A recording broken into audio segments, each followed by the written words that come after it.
Assalamualaikum warahmatullahi wabarakatuh. Perkenalkan kami dari kelompok 6 dengan mata kuliah matriks dan transformasi linier dari prodi kelas Sistem Informasi 2 Stambu 2024 dengan dosen pengampu Ibu Suryana Ramadhani Nasution MSI. Di sini kami akan mempresentasikan hasil makalah kami, yakni berjudul Transformasi Linier. Perkenalkan, kami beranggotakan ada 5 orang. Yang pertama saya Alfiari Tonga sebagai moderator dan pemateri. Kemudian ada Bang Ali Gupron, kemudian ada Amelia Putri Dinanti, kemudian ada Basir Hamzah Siregar, dan terakhir ada Fazrina Rizky Marpaung. Baik, untuk tidak nunggu lagi, kami akan menjelaskan dari kami, yakni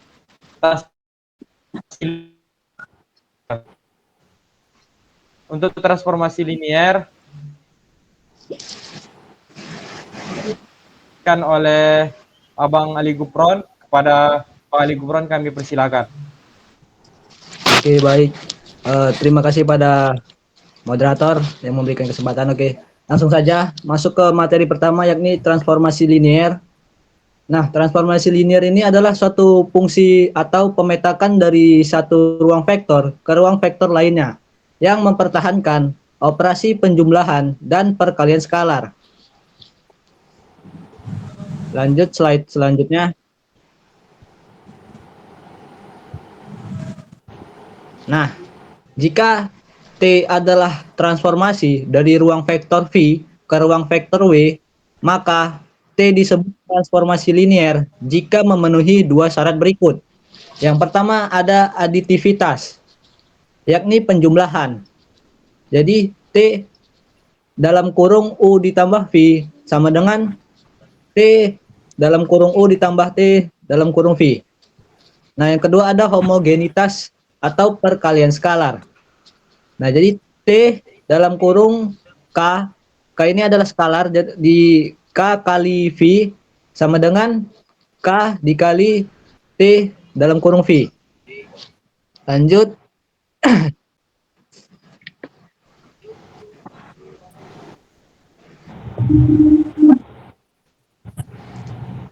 Nah, masuk ke bagian contoh. Misal diberikan transformasi T ruang dimensi 2 ke ruang dimensi 2 didefinisikan oleh T X Y sama dengan 2X ditambah Y, X minus Y, X dikurang Y. Nah, tentukan apakah T merupakan transformasi ini.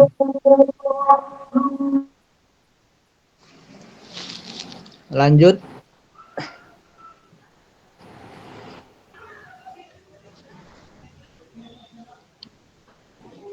Nah, untuk yang pertama kita akan menguji apakah untuk langkah pertama itu kita uji di aditivitasnya. Nah, jadi misalkan ada dua vektor, kita ambil dua vektor. Nah, kita jumlahkan. Di vektor U ada X1 dan Y1. Ini di sini ada kesalahan penulisan, mohon maaf. Ini sebenarnya U sama dengan X1 Y1 dan V adalah sama dengan X2 dan Y2. Nah, kita jumlahkan vektor U dan V, yakni X1 ditambah X2, Y1 ditambah Y2. Nah, lalu kita hitung transformasi U ditambah V sama dengan 2 dalam kurung X1 ditambah, mohon maaf, sabar. Kita hitung transformasi U ditambah V sama dengan 2 dalam kurung X1 ditambah X2 ditambah dalam kurung Y1 ditambah Y2. Dan bawahnya X1 ditambah X2 dikurang Y1 ditambah Y2 sama dengan Jadinya 2x1 ditambah y1 dikurang 2x2 ditambah y2. Nah, yang bawahnya x1 dikurang y1 dikurang x2 dikurang y2. Jadi kita akan dapat hasilnya jadi T transformasi U ditambah transformasi V. Nah, syarat aditivitasnya terpenuhi. Lalu kita akan menguji homogenitasnya. Slide selanjutnya.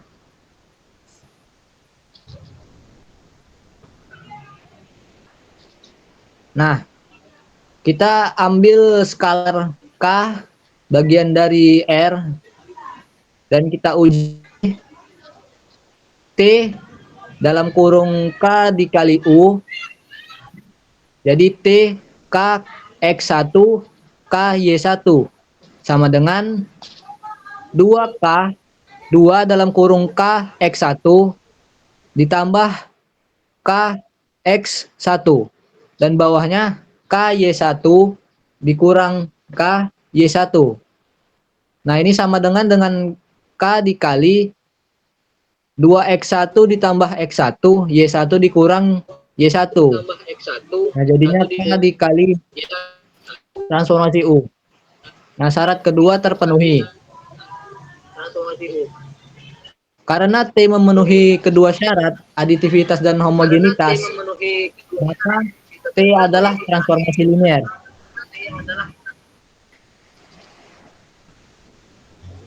Oke, baik. Saya kembalikan ke moderator. Baik, terima kasih kami ucapkan kepada Bang Gufron yang sudah menjelaskan tentang materi yang pertama. Masuk kita ke materi yang kedua, yakni kernel dan jangkauan dalam transformasi linier yang akan dijelaskan oleh Amelia Putri Dinanti. Kepada Amel, kami persilakan. Oke, terima kasih kepada moderator. Saya akan menjelaskan tentang kernel dan jangkauan dalam transformasi linier. Kernel atau ruang nol dari suatu transformasi linier adalah himpunan semua vektor di domain V yang dipetakan menjadi vektor nol di kodomain W. Kernel T sama dengan V vektor unsur dari V, transformasi V vektor sama dengan 0 vektor. Selanjutnya,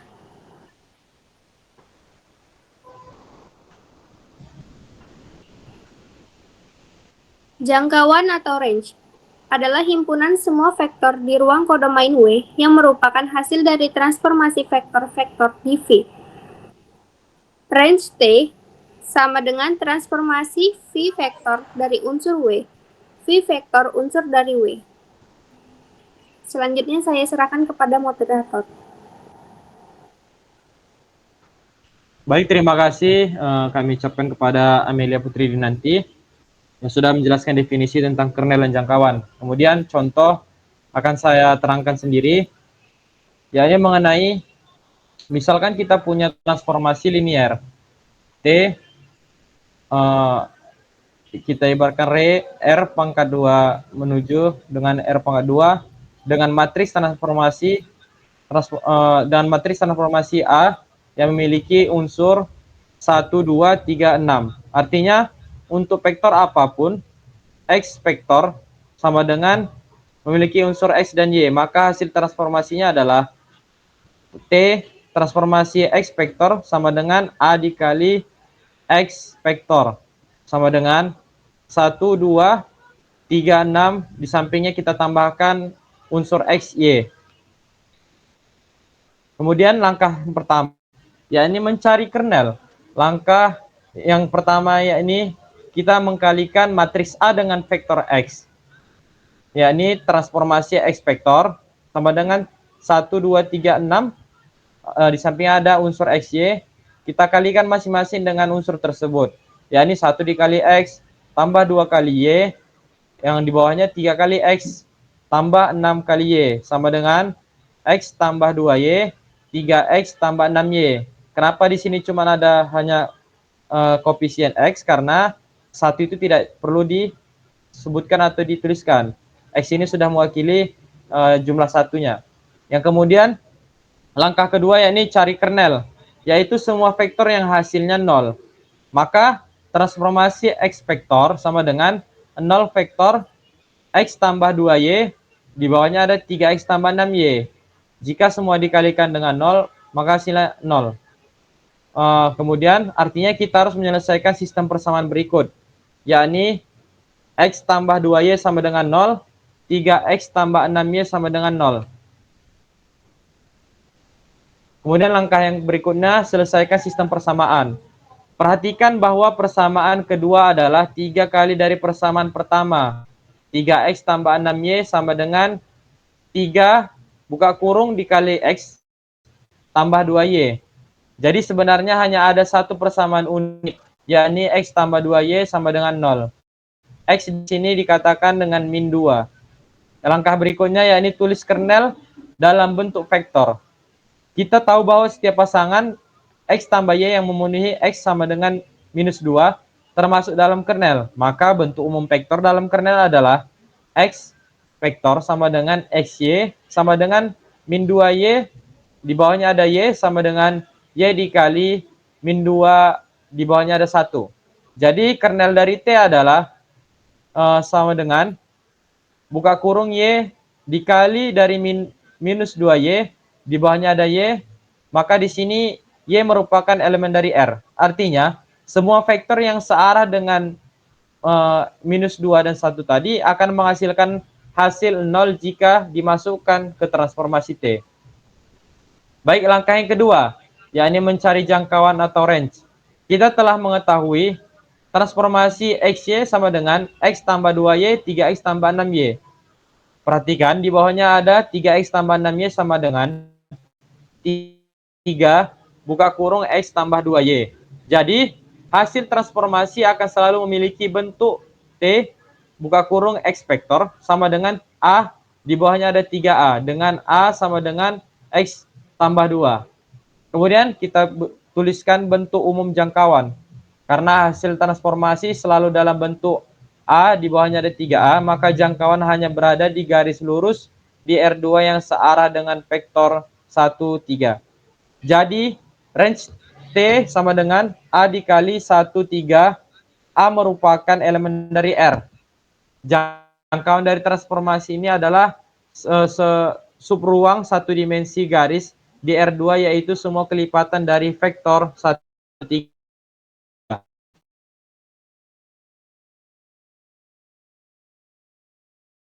Baik, untuk materi yang selanjutnya, Basir Hamzah Siregar.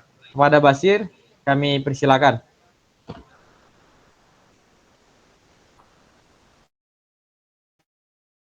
Baik, di sini saya akan menjelaskan matriks transformasi linier. Matriks transformasi linier adalah alat dalam bentuk matriks yang digunakan untuk mengubah vektor dalam ruang, biasanya dalam bidang 2 dimensi atau 3 dimensi, sesuai dengan aturan tertentu. Slide selanjutnya.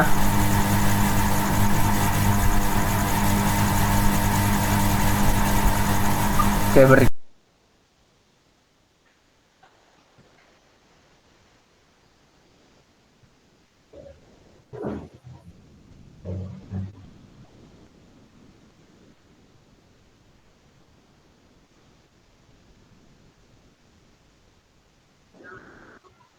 berikutnya bentuk transformasi linier sebagai matriks. Untuk ruang 2 dimensi, transformasi linier bisa dipresentasikan oleh matriks 2x2. Misalnya A sama dengan A, B, C, D. Maka jika kita punya vektor X sama dengan XY, transformasi linier dilakukan lewat perkalian matriks. T dalam kurung vektor X sama dengan A kali vektor X sama dengan A kali X tambah B kali Y. Bawahnya C kali X tambah D kali Y. Artinya kita mengubah X, Y menjadi koordinat baru sesuai aturan dari matriks A. Saya kembalikan ke moderator.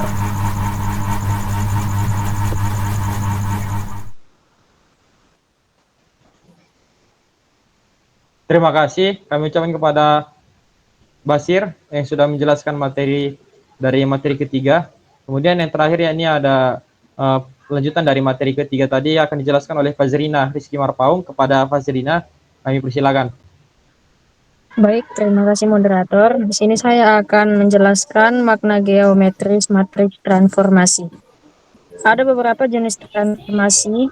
Yang pertama yaitu identitas. Contoh matriksnya 4 kali 4, 2 kali 2 seperti yang di samping berikut. Efeknya titiknya itu tidak berubah karena memiliki bilangan 0 di situ. Lalu yang kedua, refleksi sumbu X. Seperti campuran dari bilangan minus dan bilangan positif. Efeknya yaitu cermin terhadap sumbu X. Jenis transformasi yang ketiga yaitu refleksi sumbu Y. Sumbu Y. Efek geometrisnya yaitu cermin terhadap sumbu Y. Rotasi 90 derajat CCW atau yang sering disebut counterclockwise. Yaitu efek geometrisnya yaitu titik diputar 90 derajat berlawanan arah jarum jam. Dan yang terakhir adalah ditalasi skala. Efek geometrisnya memperbesar atau memperkecil titik. Contoh soalnya yaitu contoh yang pertama, identitas tidak mengubah vektor. Tentukan hasil transformasi dari vektor V transformasi dari matriks 5 dan 3 menggunakan matriks identitas berikut. I sama dengan 1, 0, 0, 1. Penyelesaiannya adalah matriks identitas berfungsi mempertahankan vektor aslinya. Lakukan perkalian matriks I kali transformasi V sama dengan matriks 1, 0, 0, 1 dikali 5 dan 3. Nah, bilangan dari matriks tersebut dikalikan satu per satu ke dalam transformasi V tadi, yaitu yang seperti berikut. 1 dikali 5 ditambah 0 kali 3 dan bawahnya 0 kali 5 tambah 1 dikali 3 sama dengan matriks 5 dan 3. Jadi transformasi identitas tidak mengubah vektor. Hasilnya tetap sama dengan vektor awal. Baik, terima kasih. Saya kembalikan kepada moderator.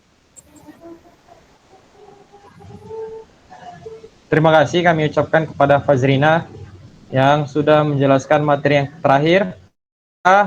Di sini saya akan membacakan kesimpulan dari makalah kami, yakni transformasi linier merupakan salah satu pilar utama dalam aljabar linier yang memiliki peranan sangat penting dalam berbagai bidang ilmu, terutama dalam sains dan teknologi. Konsep ini tidak hanya bersifat teoritis, namun juga sangat aplikatif. Melalui transformasi linier, kita dapat memetakan suatu ruang vektor ke ruang vektor lain secara sistematis dengan mempertahankan struktur liniernya. Hal ini memungkinkan pemodelan fenomena nyata seperti rotasi, refleksi, dilatasi, serta pergeseran objek secara matematis dan visual.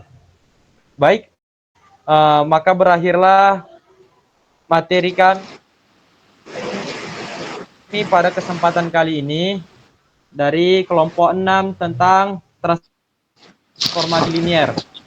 Untuk itu kami ucapkan terima kasih kepada para penonton yang sudah memperhatikan presentasi kami dari awal hingga akhir.